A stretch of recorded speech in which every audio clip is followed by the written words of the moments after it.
Hi guys, and welcome to Mine and Charlie's Civ 5 Guide. Today we'll be talking about figuring out who your enemy is without actually meeting them based on the global notifications. Now, before we get started, I'd just like to say that this guide, most of the series, is aimed at people who play single player and multiplayer with some AIs. It should go without saying that this isn't aimed at people who play with random personalities on, because this messes with the usual playstyle of the Civ's AI as well. To start with, there are three Civs where the Pantheon belief will come into play. The first and most famous is the Celt. If you find a pantheon is founded on turn 6 or 11, you know that the Celts are there. This is because their trait means that if the city is next to one improved forest tile, they'll get one faith. But if they're next to 3 forest tiles, they get 2. So the Celts have a start bias in a forest, so they'll always get their trait used. So as long as they are actually next to a forest, they'll always get it on turn 6 or 11. The second one is Ethiopia.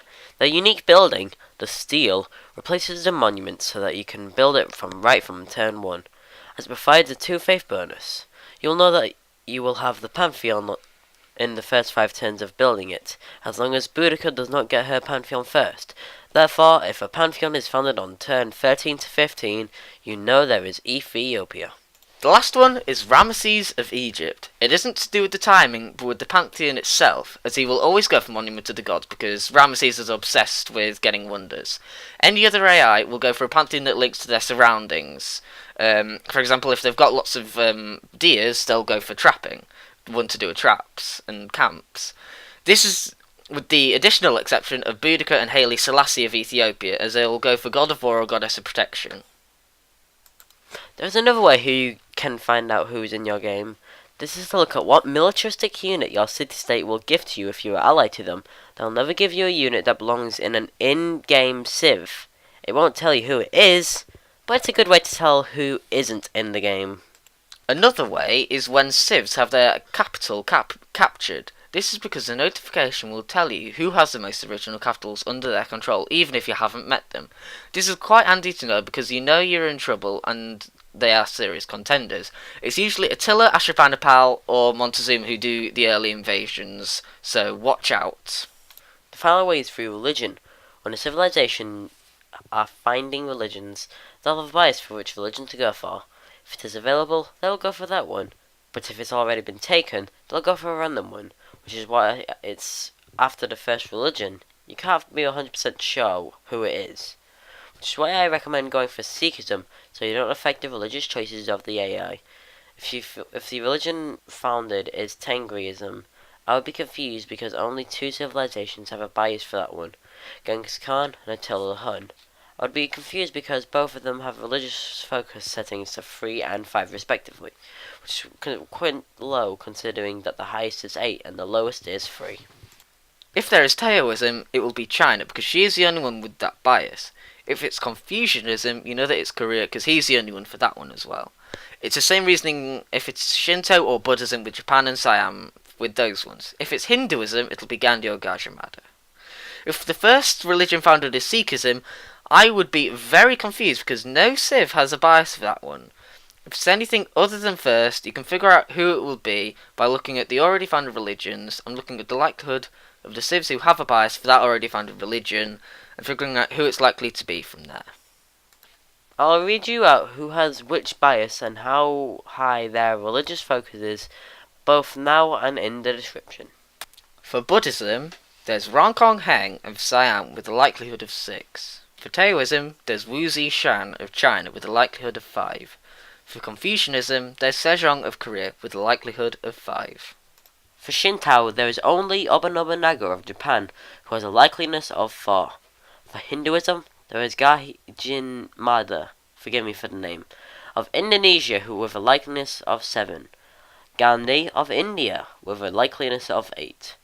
For Zoroastrianism, there is Ashurbanipal of Assyria, or Assyria, whatever you want to call it, with a likeliness of 4, and Darius of Persia, with a likeliness of 6. For Tengriism, there is Genghis Khan of Mongolia, with a likelihood of 3, and Attila the Hun, with a likelihood of 5. For Eastern Orthodox, there is Alexander of Greece, with a likelihood of 5, Catherine of Russia, with a likelihood of 6, Haile Selassie, with a likelihood of 7, and Theodora of Byzantium with a likelihood of 7. And for Islam, there's Dido of Carthage with a likelihood of 5, Suleiman of the Ottomans with a likelihood of 5, Nebuchadnezzar of Babylon with a likelihood of 5, Ahmad al-Mansur of Morocco with a likelihood of 6, Askia of Songhai with a likelihood of 7, Ramesses of Egypt with a likelihood of 7, and Harun al-Rashid with a likelihood of 8.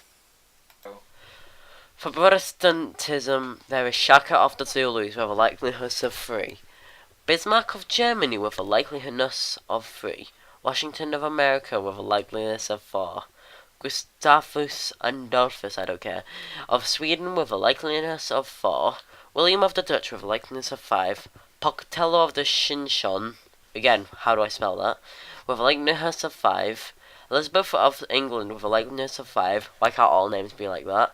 Here with Fire, Iwakos, likeness of 7. Sam, put that up in spelling because I can't say it. Okay. For Catholicism, there is, brace yourself, Napoleon of France with a likeness of 3. Augustus Caesar of Rome with a likeness of 4. Harold Bluetooth of Denmark with a likeness of 5. Kamehameha, put your joke of Dragon Ball Z in yourself, of Polynesia with a likeness of 5.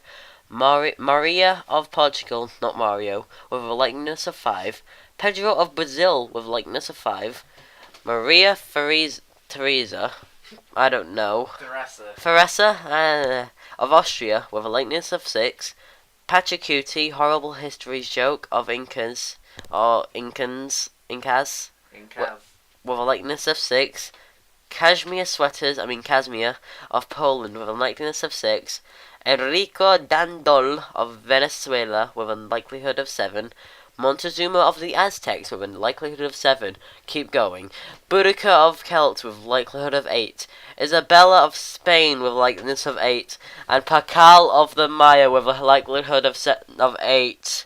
So yeah guys, that's how you can tell who is in your game without meeting them. I hope this has been helpful, and if it was, don't forget to like and subscribe to show your support. Thanks guys for watching, and I'll see you next time. Goodbye!